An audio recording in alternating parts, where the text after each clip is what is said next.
Hello दोस्तों, स्वागत है आप सभी का एक बार फिर से हमारे इस यूट्यूब चैनल स्टडी प्लेटफॉर्म पे। तो आज के इस वीडियो में हम बात करेंगे हिंदी साहित्य के बारे में। पेपर का टाइटल रहेगा हिंदी अनुवाद। इस वीडियो में 80 plus most important MCQ solve करेंगे। बीए बीएससी फोर्थ सेमेस्टर 2023 के लिए वीडियो रहेगा। पेपर फर्स्ट के लिए वीडियो बनाया जा रहा है। पेपर 2 के लिए वीडियो जल्दी अपलोड कर दूंगा। तो ठीक है, स्टार्ट करते हैं बिना किसी देरी के। पहला क्वेश्चन है, वद धातु का अर्थ है। तो वद धातु का अर्थ क्या होता है, यानी कि बोलना और कहना वद धातु का अर्थ होता है। ठीक है, नेक्स्ट क्वेश्चन है, अध्ययन की सुविधा के लिए अनुवाद के वर्गीकरण का रूप है। तो अध्ययन की सुविधा के लिए अनुवाद के वर्गीकरण का रूप है भारतीय मत और पाश्चात्य मत। नेक्स्ट क्वेश्चन है, भारतीय मत के कितने उपसर्ग हुए।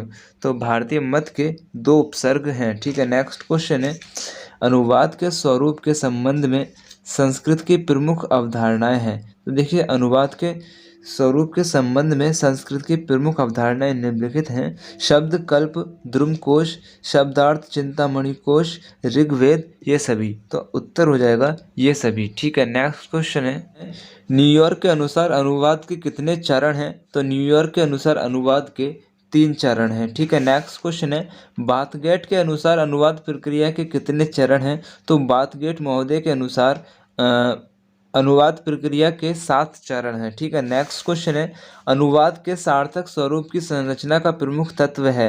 तो देखिए, अनुवाद के सार्थक स्वरूप के संरचना का प्रमुख तत्व है संप्रेक्षण, मूल्य कथन का संतरण, संस्कृति का संतरण। ठीक है, ये सारे के सारे अनुवाद के सार्थक स्वरूप की संरचना का प्रमुख स्रोत हैं। ठीक है, तत्व हैं। नेक्स्ट क्वेश्चन है, लिप्यंतरण शब्द के उत्तरार्ध में किसकी ध्वनि इंगित होती है। तो देखिए, लिप्यंतरण शब्द के उत्तरार्ध में परिवर्तन की ध्वनि इंगित होती है। नेक्स्ट क्वेश्चन है, लिप्यंतरण के कितने प्रकार हैं। तो देखिए, लिप्यंतरण के 4 प्रकार हैं। नेक्स्ट क्वेश्चन है, लिप्यंतरण के प्रकार। तो देखिए, लिप्यंतरण के प्रकार हैं ध्वन्यात्मक, मार्फोलॉजी, मिश्रित, यानी कि ये सभी। नेक्स्ट क्वेश्चन है, अनुवाद के लिए किस शब्दकोश की आवश्यकता होती है। तो अनुवाद के लिए द्विभाषिक शब्दकोश की आवश्यकता होती है। नेक्स्ट क्वेश्चन है, मनुष्य को मशीन का सहयोग कितनी तरह से प्राप्त होता है। तो मनुष्य को मशीन का सहयोग 2 तरह से प्राप्त होता है। नेक्स्ट क्वेश्चन है, मशीनी अनुवाद प्रणाली की जटिलता का मुख्य स्रोत है, यानी कि क्या है। तो निम्नलिखित बता रखा है, मूल भाषा के व्याकरणिक स्तर, लक्ष्य भाषा के व्याकरणिक स्तर, भाषिक पक्ष और शब्दावली, ये सभी। ठीक है, नेक्स्ट क्वेश्चन है, कंप्यूटर अनुवाद को कितने प्रतिशत यथार्थ होना चाहिए। तो 95%। ठीक है, नेक्स्ट क्वेश्चन है, मशीनी अनुवाद में गुणवत्ता का धरातल है। तो क्या है, अर्थपरक, निहितार्थकता, संरचनात्मक, ये सभी। ठीक है, नेक्स्ट क्वेश्चन है, मशीनी अनुवाद की शुरुआत कब हुई थी। तो मशीनी अनुवाद की शुरुआत 1945 में विश्व युद्ध के दौरान हुई थी। ठीक है, नेक्स्ट क्वेश्चन है, अनुवाद के लिए आवश्यकता होती है। तो किसकी आवश्यकता होती है। तो अनुवाद के लिए द्विभाषिक शब्दकोश की आवश्यकता होती है। नेक्स्ट क्वेश्चन है, मशीनी अनुवाद का इतिहास लगभग कितना पुराना है। तो 50 वर्ष। ठीक है, नेक्स्ट क्वेश्चन है, अंतरण पद्धति से अनुवाद के लिए कितनी शब्द सूचियों की ज़रूरत पड़ती है। तो 3 अनुसूचियों की ज़रूरत पड़ती है। नेक्स्ट क्वेश्चन है, अंतरण पद्धति से अनुवाद के लिए शब्द सूची है। तो अंतरण पद्धति से जो अनुवाद सूची है ना, 3 जो अनुसूचियां हैं वो ये हैं, स्त्रोत भाषा शब्द सूची, द्विभाषिक अंतरण शब्द सूची, लक्ष्य भाषा शब्द सूची, ये सभी। ठीक है, नेक्स्ट क्वेश्चन है, अनुवाद कैसा होता है। तो देखिए, अनुवाद जो होता है वो शाब्दिक होता है। ठीक है, अनुवाद जो होता है शब्दों में ही अनुवाद किया जाता है। नेक्स्ट क्वेश्चन है, सीधे अनुवाद पद्धति में कितनी अवस्थाएं रखी हैं। तो सीधे अनुवाद पद्धति में 3 अवस्थाएं रखी हैं। तीनों अवस्थाएं ये हैं, पहली है विश्लेषण, दूसरी है अंतरण, तीसरी है व्युत्पादन। नेक्स्ट क्वेश्चन है, अंतर्भाषिक मशीनी अनुवाद पद्धति कब प्रारंभ हुई। तो अंतर्भाषिक मशीनी अनुवाद पद्धति जो है 1960 ईस्वी में प्रारंभ हुई थी। नेक्स्ट क्वेश्चन है, मनुष्य को मशीन का सहयोग कितनी तरह से प्राप्त होता है। तो मनुष्य को मशीन का सहयोग 2 तरह से प्राप्त होता है। रिपीट हो गया क्वेश्चन। नेक्स्ट क्वेश्चन है, अनुवाद का गुण है। तो अनुवाद के गुण बता देता हूँ। तो लक्ष्य भाषा एवं स्त्रोत भाषा पर अधिकार होता है। और नेक्स्ट है, भाषिक समाजों की संस्कृति का ज्ञान होता है। और तीसरा है, विषय का समुचित ज्ञान होता है, यानी कि ये सभी। नेक्स्ट क्वेश्चन है, अनुवाद में रोजगार का क्षेत्र है, तो अनुवाद में रोजगार के कौन से क्षेत्र होते हैं? तो देखिए सरकारी क्षेत्र होता है, निजी क्षेत्र होता है, अनुवाद एजेंसी होती है, यानी कि ये सभी। नेक्स्ट क्वेश्चन है, आज अनुवाद के सर्वसम्मत कितने भेद हैं? तो देखिए आज अनुवाद के सर्वसम्मत 8 भेद हैं। 8 भेद मैंने यहाँ लिख दिए हैं। तो पहला है शब्द अनुवाद, दूसरा है भाव अनुवाद, तीसरा है छाया अनुवाद, चौथा है व्याख्या अनुवाद, सार अनुवाद, वर्त अनुवाद, रूपांतरण, आदर्श अनुवाद। ठीक है, नेक्स्ट क्वेश्चन है, सामान्य रूप से अनुवाद के कितने भेद होते हैं? तो देखिए सामान्य रूप से अनुवाद के 2 भेद होते हैं, मूलनिष्ठ और मूल युक्त। नेक्स्ट क्वेश्चन है, ज्ञानात्मक साहित्य का प्रमुख पक्ष है? तो ज्ञानात्मक साहित्य के प्रमुख 3 पक्ष हैं, कौन से हैं? परिचयात्मक साहित्य, समाज विज्ञान संबंधी साहित्य, प्राकृतिक विज्ञान संबंधी साहित्य। ठीक है, समाज विज्ञान संबंधी साहित्य के अंतर्गत आता है, क्या आता है? इतिहास, भूगोल, राजनीति शास्त्र, अर्थशास्त्र, दर्शन शास्त्र। ठीक है, नेक्स्ट क्वेश्चन है, प्राकृतिक विज्ञान संबंधी साहित्य के अंतर्गत आता है? तो प्राकृतिक विज्ञान संबंधी साहित्य के अंतर्गत आता है रसायन विज्ञान, भौतिक विज्ञान और गणित आता है। ठीक है, नेक्स्ट क्वेश्चन है, भावात्मक साहित्य में आता है, क्या आता है? कहानी, ललित, निबंध और कविता। नेक्स्ट क्वेश्चन है, अनुवाद के पाठ्य विस्तार के आधार पर कितने भेद हैं? तो अनुवाद के पाठ्य विस्तार के आधार पर 2 भेद हैं, कौन से हैं? पूर्ण और आंशिक। ठीक है, नेक्स्ट क्वेश्चन है, अनुवाद के भाषा स्तर पर कितने भेद हैं? तो अनुवाद के भाषा स्तर पर 2 भेद हैं, कौन से हैं? समस्त और सीमित। नेक्स्ट क्वेश्चन है, अनुवाद के श्रेणीबद्ध कितने भेद हैं? तो अनुवाद के श्रेणीबद्ध 3 भेद हैं, कौन से हैं? मुक्त और शब्दशः और शाब्दिक। ठीक है, नेक्स्ट क्वेश्चन है, अनुवाद के प्रकार हैं? तो अनुवाद के कौन से प्रकार हैं, कितने प्रकार हैं? तो पाठ्य विस्तार पर, भाषा स्तर पर, श्रेणीबद्ध स्तर पर अनुवाद के प्रकार हैं। ठीक है, नेक्स्ट क्वेश्चन है, अनुवाद के गद्यतव पदतव के आधार पर कितने भेद हैं? तो अनुवाद के गद्यतव पदतव के आधार पर 2 भेद हैं। ठीक है, नेक्स्ट क्वेश्चन है, साहित्य विधाओं के आधार पर पुनः अनुवाद के कितने भेद हैं? तो साहित्य विधाओं के आधार पर पुनः अनुवाद के 2 भेद हैं। ठीक है, नेक्स्ट क्वेश्चन है, विषय के आधार पर अनुवाद के कितने भेद हैं? तो विषय के आधार पर अनुवाद के 6 भेद हैं। नेक्स्ट क्वेश्चन है, अनुवाद का क्षेत्र है? तो अनुवाद का क्षेत्र कौन सा है? विश्व साहित्य की परिकल्पना, वार्तालाप और धर्म, ये सभी। ठीक है, नेक्स्ट क्वेश्चन है, अनुवाद का क्षेत्र है, यानी कि अनुवाद के जो क्षेत्र हैं वो कौन से हैं? तो देखिए पत्राचार, संस्कृति और कला, कार्यालय, संचार, न्यायालय, अंतर्राष्ट्रीय संबंध, ये सभी क्या हैं? अनुवाद के क्षेत्र हैं। ठीक है, नेक्स्ट है, नायडा ने कितने चरण या अनुवाद स्वीकार किए हैं? तो नायडा महोदय ने 3 अनुवाद के चरण जो हैं स्वीकार किए हैं। पहला है पाठ विश्लेषण, दूसरा है अंतरण, तीसरा है पुनर्गठन। नेक्स्ट क्वेश्चन है, न्यूयॉर्क के अनुसार अनुवाद के कितने चरण हैं? तो न्यूयॉर्क के अनुसार अनुवाद के 2 चरण हैं। नेक्स्ट है, बाथगेट के अनुसार अनुवाद प्रक्रिया के कितने चरण हैं? तो बाथगेट के अनुसार अनुवाद प्रक्रिया के 7 चरण हैं। ठीक है, कितने हैं? 7। नेक्स्ट क्वेश्चन है, डॉक्टर भोलानाथ तिवारी के अनुसार अनुवाद के कितने चरण हैं? तो डॉक्टर भोलानाथ तिवारी के अनुसार अनुवाद के 6 चरण हैं, कौन से हैं? मूल पाठ, बोधन, विश्लेषण, भाषांतरण, पुनरीक्षण, समायोजन, तुलना।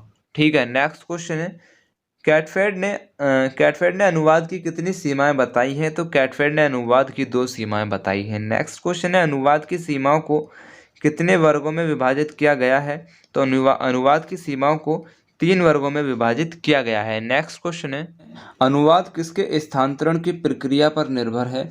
तो अनुवाद जो है मूल पाठ स्थानांतरण की प्रक्रिया पर निर्भर रहता है। नेक्स्ट क्वेश्चन है, चीनी त्रिपिटक के 23वें संस्करण में कितने से अधिक भारतीय ग्रंथों का चीनी में अनुवाद है? ठीक है, भारतीय ग्रंथों का जो है चीनी भाषा के त्रिपिटक में अनुवाद है, तो 3660 भारतीय ग्रंथ जो हैं चीनी भाषा की त्रिपिटक में उनको ट्रांसलेट किया गया है। नेक्स्ट क्वेश्चन है, गीता का हिंदी अनुवाद हखल्लब ने किस सन में किया? तो 1644 ईस्वी में। नेक्स्ट क्वेश्चन है, गीता का हिंदी अनुवाद भगवान दास ने कब किया? तो 1669 ईस्वी में। ठीक है, नेक्स्ट क्वेश्चन है, गीता का हिंदी अनुवाद आनंद राम ने कब किया? तो गीता का हिंदी अनुवाद आनंद राम ने 1707 में किया था। नेक्स्ट है, न्यूटन का सिद्धांत है, तो न्यूटन का सिद्धांत क्या है? तो गुरुत्वाकर्षण सिद्धांत न्यूटन का सिद्धांत है। नेक्स्ट क्वेश्चन है, बहुभाषिक समाज की सहज आवश्यकता होती है, क्या होती है? संपर्क भाषा। ठीक है, वो भाषा जिससे हम संपर्क कर सकें। नेक्स्ट क्वेश्चन है बहुभाषिक समाज में अनुवाद का क्षेत्र है, तो बहुभाषिक समाज में अनुवाद का क्षेत्र है दैनिक जीवन व्यवहार, व्यापार एवं वाणिज्य, विज्ञापन। ठीक है, नेक्स्ट क्वेश्चन है बहुभाषिक समाज में अनुवाद का क्षेत्र है, क्या क्षेत्र है? प्रशासन, पर्यटन, सांस्कृतिक कार्यकलाप। नेक्स्ट क्वेश्चन है बहुभाषिक समाज में अनुवाद का क्षेत्र है, क्या क्षेत्र? साहित्य, ज्ञान विज्ञान का क्षेत्र, जनसंचार। ठीक है, नेक्स्ट क्वेश्चन है कौन सी भाषा वास्तव में दो भाषाओं को बोलने वालों के बीच मध्यस्थ भाषा का कार्य करती है? कौन सी भाषा होती है? संपर्क भाषा। ठीक है, जो हम आपस में बातचीत में करते हैं उसी को संपर्क भाषा कह रहे हैं, किसी भी लैंग्वेज की हो सकती है। नेक्स्ट क्वेश्चन है भारत में किसके आगमन से अरबी फारसी का बोलबाल हुआ? तो मुसलमानों के। ठीक है, नेक्स्ट क्वेश्चन है भारतीय संस्कृति और हिंदी भाषा दोनों का विकास कितने चरणों में समानांतर रूप से हुआ है? तो देखिए भारतीय संस्कृति और हिंदी भाषा दोनों का विकास जो है 2 चरणों में समानांतर रूप से हुआ है। नेक्स्ट क्वेश्चन है शकुंतला का अनुवाद किसने किया? तो देखिए शकुंतला जो है उसका अनुवाद किया था राजा लक्ष्मण सिंह ने। नेक्स्ट क्वेश्चन है कंजूर के कितने खंडों का अनुवाद हुआ है? तो देखिए कंजूर के 108 खंडों का अनुवाद हुआ है। नेक्स्ट क्वेश्चन है कालिदास के अभिज्ञान शकुंतलम का अनुवाद किसने किया? ठीक है, क्या पढ़ेंगे? कालिदास के अभिज्ञान शकुंतलम का अनुवाद किसने किया? तो मोनियर विलियम ने किया था। ठीक है, कब किया था? 1798 ईस्वी में। नेक्स्ट क्वेश्चन है सन 1971 की जनगणना के अनुसार भारत में कितनी मातृभाषाएं थीं? तो देखिए सन 1971 की जनगणना के अनुसार भारत में कुल मिलाकर 1652 भाषाएं मौजूद थी। नेक्स्ट क्वेश्चन है विज्ञापन कितनी तरह से दिए जाते हैं? तो विज्ञापन 2 तरह से दिए जाते हैं, मुद्रित माध्यम और इलेक्ट्रॉनिक माध्यम। नेक्स्ट क्वेश्चन है विज्ञापन कितनी तरह से दिए जाते हैं? तो देखिए विज्ञापन 2 तरीके से दिए जाते हैं, मुद्रित माध्यम और इलेक्ट्रॉनिक माध्यम। नेक्स्ट क्वेश्चन है विज्ञापन का मुद्रित माध्यम। तो देखिए विज्ञापन का मुद्रित माध्यम होता है अखबार, होर्डिंग, पोस्टर, यानी कि ये सभी। नेक्स्ट क्वेश्चन है विज्ञापन का इलेक्ट्रॉनिक माध्यम है, तो विज्ञापन का इलेक्ट्रॉनिक माध्यम होता है रेडियो, टीवी, इंटरनेट, यानी कि ये सभी। नेक्स्ट क्वेश्चन है किस विरासत के चलते भारत जैसे देश में शिक्षा में अंग्रेजी का बोलबाल है? तो औपनिवेशिक विरासत के चलते भारत जैसे देश में शिक्षा में अंग्रेजी का बोलबाल है। ठीक है, नेक्स्ट क्वेश्चन है प्रशासनिक पत्र व्यवहार में किसका प्रावधान है? तो प्रशासनिक पत्र व्यवहार में द्विभाषिकता का प्रावधान है। नेक्स्ट क्वेश्चन है भारतीय संविधान के किस अनुच्छेद के अनुसार संघ की राजभाषा हिंदी है?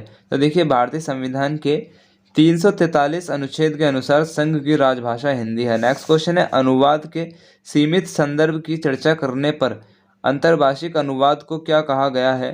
तो देखिए अनुवाद के सीमित संदर्भ की चर्चा करने पर अंतर्भाषिक अनुवाद को वास्तविक क्षेत्र कहा गया है। क्या कहा गया है? वास्तविक क्षेत्र। नेक्स्ट क्वेश्चन है हमारे देश के अधिकांश कार्य क्षेत्र की भाषा कौन सी है? तो देखिए हमारे देश के अधिकांश कार्य क्षेत्र की भाषा अंग्रेजी है, ना कि हिंदी। नेक्स्ट क्वेश्चन है संस्कृत को छोड़कर भारतीय संविधान की 8वीं अनुसूची में कितनी आधुनिक भाषाएं गिनाई गई हैं? तो देखिए संस्कृत को छोड़कर भारतीय संविधान की 8वीं अनुसूची में कितनी भाषाएं हैं? 14 भाषा गिनाई गई हैं। ठीक है, नेक्स्ट क्वेश्चन है यहूदी लोग अरमाइक भाषा का प्रयोग कब करते थे? तो देखिए यहूदी लोग अरमाइक भाषा का प्रयोग 4वीं शताब्दी ईसा पूर्व में करते थे। नेक्स्ट क्वेश्चन है भारत किस प्रकार का देश है? तो भारत गणतांत्रिक देश है। ठीक है, नेक्स्ट क्वेश्चन है अनुवादक होने के लिए कितने गुण होने चाहिए? तो अनुवादक होने के लिए 16 गुण होने चाहिए। नेक्स्ट क्वेश्चन है कोश का प्रकार है? तो कोश के जो प्रकार हैं वो निम्नलिखित हैं। पहला है शब्दकोश, उच्चारण कोश, थिसोरस, भाष्यिक कोश, पर्याय कोश, विषय कोश, परिभाषा कोश, विश्वकोश, साहित्य कोश, मिथक कोश, एक भाषिक कोश, उपभाषा कोश। नेक्स्ट क्वेश्चन है किस कोश में अंतर्राष्ट्रीय ध्वनि प्रतीकों के माध्यम से शब्दों का सही उच्चारण दिया जाता है? ठीक है, ये कह रहा है कि किस कोश से, यानी कि किस डिक्शनरी से, तो उच्चारण कोश से ही दिया जाएगा ना। एक बार फिर से पढ़ लो, किस कोश में अंतर्राष्ट्रीय ध्वनि प्रतीकों के माध्यम से शब्दों का सही उच्चारण दिया जाता है? तो उच्चारण कोश से ही शब्दों का सही उच्चारण दिया जाता है। नेक्स्ट क्वेश्चन है कोश का एक रूप है? तो कोश का जो एक रूप है, देखो ये सारे के सारे जो हैं कोश के रूप ही हैं, ये जो मैंने बताए सारे के सारे रूप हैं, जिसमें से एक रूप है थिसोरस। नेक्स्ट क्वेश्चन है भाषिक कोश में आता है? तो देखिए भाषिक कोश में क्या आता है? विशिष्ट शब्द तथा भाषा प्रयोग, विशिष्ट अभिव्यक्तियां, लोकवित्तियां एवं मुहावरे। ठीक है, नेक्स्ट क्वेश्चन है हिंदी विश्वकोश कितने खंडों में उपलब्ध है? तो हिंदी विश्वकोश 25 खंडों में क्या है उपलब्ध है, जिसे उपलब्ध कराया किसने, नगेंद्र नाथ बसु ने। ठीक है, यहाँ पे हमारे 82 यानी कि 80+ MCQ सॉल्व हो चुके हैं। स्टडी प्लेटफॉर्म को सब्सक्राइब नहीं किया तो मेरे भाई तुरंत सब्सक्राइब कर लें। वीडियो में बिना कुछ बोले मैं डायरेक्ट पढ़ाया है ना। तो वीडियो पसंद आए वीडियो को लाइक करें, शेयर करें, चैनल को सब्सक्राइब करें। पेपर 1 के लिए वीडियो बन चुका है, अपलोड हो जाएगा। पेपर 2 के लिए वीडियो आने वाला है, तो उसके लिए चैनल को सब्सक्राइब ज़रूर कर लेना, बेल आइकन को भी ऑन कर लेना, ताकि जो मैं वीडियो अपलोड करूँ पेपर 2 के लिए उसका नोटिफिकेशन आपको मिल जाए और आप टाइम से वीडियो को देख लें। तो बेस्ट ऑफ लक, अल्लाह हाफिज़।